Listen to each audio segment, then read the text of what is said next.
ہم یہ کیسے جانیں؟ اگر ہم میں سے کوئی یہ جاننا چاہے کہ بھائی کیا میری ایموشنل نیڈس کنٹرول ہو سکی ہیں، کیا میں اپنی ایموشنل کمپیٹنس پہ یا اپنی ایموشنل نیڈس پر میں نے کام صحیح سے کر لیا ہے، کیا میں واقعتاً ایموشنلی اسٹیبل ہوں، تو اس کے انڈیکیٹرز کیا ہوں گے؟ میں یہ کیسے جانوں کہ میں واقعتاً ایموشنلی اسٹیبل یا ایموشنلی کمپیٹنٹ ہوں؟ تو اس کے جو بڑے مظاہر ہیں یا اس کے جو بڑے انڈیکیٹرز ہیں، اس کا سب سے بڑا انڈیکیٹر یہ ہے کہ آپ خوش ہیں بھی اور خوش نظر بھی آتے ہیں۔ ہم میں سے وہ انسان جو خوش نظر نہیں آتا یا خوش ہے نہیں، اچھا کبھی کبھی کیا ہوتا ہے آپ خوش نظر آتے ہیں لیکن ہوتے نہیں ہیں، اور کبھی کبھی یہ ہوتا ہے کہ آپ خوش ہوتے تو ہیں لیکن دیکھنے والوں کو نہیں یقین آتا کہ آپ واقعتاً خوش ہیں۔ تو شوہر پوچھتا ہے بھئی یہ بتاؤ تم واقعی خوش بھی ہو؟ وہ کہتے ہیں ہاں خوش تو ہوں، لیکن تم لگتا نہیں ہے کہ تم خوش ہو، تم صحیح بتاؤ، تم صحیح کہہ رہی ہو، خوش ہو؟ ہاں میں خوش ہوں نا، میں نے کہہ تو دیا میں خوش ہوں، لیکن وہ خوش نظر نہیں آتی۔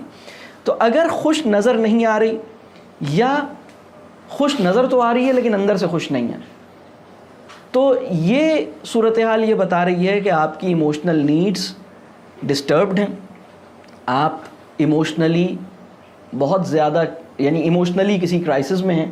اور میں یہ کہہ رہا ہوں کہ یہ بہت بڑی کوالیفیکیشن ہے کہ اگر آپ ایموشنلی کمپیٹنٹ نہیں ہوں گے تو تربیہ اور تعلیم کا حق ادا نہیں کر سکیں گے، کیونکہ ERDC کا جو پورا پیراڈائم ہے اس میں تربیہ کا پہلا پری ریکویزٹ ہے تعلق۔ تو جب ہماری ایموشنل نیڈس پہ کام ہوتا ہے اور ہم ایموشنلی کمپیٹنٹ فیل کرتے ہیں تو اس کا سب سے پہلا جو مظہر ہے یا سب سے پہلا انڈیکیٹر کیا سامنے آتا ہے کہ ہم اندر سے بھی خوش ہوتے ہیں اور دیکھنے میں بھی خوش ہوتے ہیں۔ دوسرا کام اس سے یہ ہوتا ہے کہ ہمارے تعلقات خوبصورت ہونا شروع ہوتے ہیں، ہمارے تعلقات خوشگوار ہونا شروع ہوتے ہیں۔ وہ انسان جو ایموشنلی کمپیٹنٹ ہے اس کا 5 سطحوں پر تعلق نبھانا ممکن ہو جائے گا، اور جو انسان ایموشنلی ڈسٹربڈ ہے یا ایموشنل کرائسس میں یا ایموشنلی کمزور ہے اس کا ان 5 سطحوں پر ایونچولی تعلق جو ہے وہ ڈسٹرب ہو جائے گا۔ اور پانچ کہہ لیں سطحیں کیا ہیں تعلق کی، یا 5 ڈائمنشنز کیا ہیں تعلق کے، یعنی اپنے ساتھ تعلق، اپنے کے ساتھ تعلق، اپنوں کے ساتھ تعلق، دوسروں کے ساتھ تعلق، اور پھر اس کائنات یا اس فطرت کے ساتھ تعلق، جسے ہم نیچر کہتے ہیں، جسے ہم انوائرمنٹ کہتے ہیں، جسے ہم ماحول کہتے ہیں۔ تو ایک یعنی 5 ڈائمنشنز ہیں تعلق کی۔ میرے ساتھ تعلق یعنی اپنے ساتھ تعلق، اپنے کے ساتھ تعلق، اپنوں کے ساتھ تعلق، دوسروں کے ساتھ تعلق، اور فطرت یا ماحول کے ساتھ تعلق۔ اگر میرا ایموشنل کرائسس موجود ہے تو تعلق خراب ہوگا۔ یہ ممکن نہیں ہے کہ آپ کا خوشگوار ہو جائے یا تعلق خوبصورت ہو جائے۔ آپ تعلق میں اپنے آپ کو پائیں گے ضرور، لیکن تعلق کی خوبصورتی سے دور رہیں گے۔ آپ تعلق میں اپنے آپ کو بندھا ہوا محسوس کریں گے، تعلق سے اپنے آپ کو یعنی یہ جو بندھا ہوا محسوس کرنا ہے نا، وہ بندھا ہوا کمزور بات ہے نا، بندھا ہوا یعنی تعلق کے اندر آپ تعلق کا لطف اٹھانا آپ کے لیے دشوار ہوگا۔ تعلق کو یعنی یہ بالکل ایسی کیفیت ہوگی کہ میں تمہیں بھگت رہا ہوں، تم مجھے کاٹ رہی ہو، مطلب یہ اس کیفیت میں زندگی گزرے گی۔ مطلب وہ ایک بس تعلق میں موجود تو ہوں لیکن حسن تعلق اور لطف تعلق سے محروم ہوں۔ تو یہ اگر کسی انسان کی ایموشنل نیڈس پوری ہوں تو اس کا دوسرا مظہر یہ ہے، پہلا مظہر یہ ہے کہ وہ خوش ہوتا بھی ہے اور خوش نظر بھی آتا ہے۔ دوسرا مظہر یہ ہے کہ وہ تعلق کی خوبصورتی اور تعلق کی خوشگواری کو محسوس کرتا ہے ان 5 ڈائمنشنز کے اندر بھی، یعنی عبادت کا ذوق اس کا نمو پاتا ہے، فطرت سے تعلق اس کا گہرا ہو جاتا ہے، یعنی جو اس سے کٹے اس سے جڑنے کا مادہ اس کے اندر ترقی پاتا ہے۔ جو رسول اللہ صلی اللہ علیہ وسلم کی ایک حدیث کا مفہوم ہے نا، جو مجھ سے کٹے میں اس سے جڑوں۔ ہماری صورتحال یہ ہے کہ جو ہم سے جڑے میں اس سے بھی کٹوں، مطلب یہ ہماری صورتحال، اس لیے کہ ہمیں تعلق نبھانا دشوار ہو رہا ہے۔ تعلق نبھانا ہمارے لیے قریب یعنی تعلق کو ہم ایک وبال کے طور پر، ایک بوجھے کے طور پر سنبھالے ہوئے ہیں۔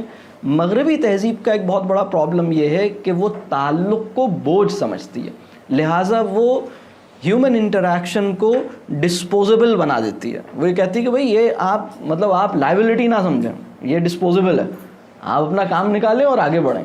تو ہر انسانی جو ٹرانزیکشن ہے وہ بڑی محدود ہوتی ہے۔ اور اسی پیراڈائم میں ایموشنل انٹیلیجنس، اب یہ کسی اور موضوع پہ کسی اور موقع پہ ڈسکس کریں گے کہ perspectives on modern concept of emotional intelligence. انشاءاللہ اگر کبھی زندگی رہی تو اس موضوع پہ میں الگ سے گفتگو کروں گا کہ ایموشنل انٹیلیجنس کے اوپر ہمارے دینی پیراڈائم میں میرے کیا یعنی پرسیپشنز ہیں یا اس کا ہم جائزہ کیسے لے سکتے ہیں، یعنی وہ کتنا پسندیدہ تصور ہے. کیونکہ میں اس کے اوپر کچھ کہہ لیجئے یعنی علمی اعتبار سے میرے کچھ اس کے اوپر ویوز ہیں جو میں کبھی اور کسی موقع پر انشاءاللہ واضح کروں گا. اسی طرح جب ہماری ایموشنل نیڈس پوری ہوتی ہیں تو ایک اور کام کیا ہوتا ہے کہ ہم امپلسو موڈ سے ریفلیکٹیو موڈ میں آ جاتے ہیں. یہ تیسرا بڑا انڈیکیٹر ہے. یعنی most of the time most of the people live in an impulsive mode. فوراً جھٹ سے سوچ لیا، جھٹ سے پلان کر لیا، جھٹ سے ریجیکٹ کر دیا، جھٹ سے رد کر لیا، جھٹ سے قبول کر لیا، جھٹ سے مروب ہو گئے، جھٹ سے ناراض ہو گئے، جھٹ سے آپے سے باہر ہو گئے، جھٹ سے ریئیکٹ کر دیا. تو یہ جو جھٹ سے کچھ کر لینا ہے نا، جھٹ پٹ والی جو کیفیت ہوتی ہے جس کو میں یعنی امپلسو موڈ کیا ہے، یہ جھٹ پٹ والا موڈ ہے. یعنی بس پل میں تولا پل میں ماشا. تو امپلسو موڈ سے نکل کر آپ ریفلیکٹیو موڈ میں آتے ہیں. اور ان تینوں کو اگر میں یہ جو تین باتیں میں نے ایموشنل کمپیٹنس کے جو مظاہر میں نے بیان کیے، میں نے ایموشنل کمپیٹنس کے 3 مظاہر بیان کیے ہیں. آپ خوش ہیں بھی، خوش نظر بھی آتے ہیں. تعلق 5 ڈائمنشنز میں اپنی خوبصورتی اور اپنی خوشگواری کے احساس کو لیے ہوئے ہے. اور تیسری بات میں نے یہ کہی کہ آپ امپلسو موڈ سے ریفلیکٹیو موڈ میں آ جاتے ہیں. اور جب آپ ایسا کرنے میں کامیاب ہو جاتے ہیں تو پھر آپ کے لیے برا ماننا، ناراض ہونا، کٹی کرنا دشوار ہو جاتا ہے. یعنی ایموشنل کمپیٹنس کا مطلب یہ ہے کہ آپ کے لیے برا ماننا، کٹی کرنا اور ناراض ہونا قریب یعنی یا تو بہت دشوار ہو گیا یا قریب ناممکن ہو گیا. اس درجے پر آپ کھڑے ہوتے ہیں، اس لیاقت پر.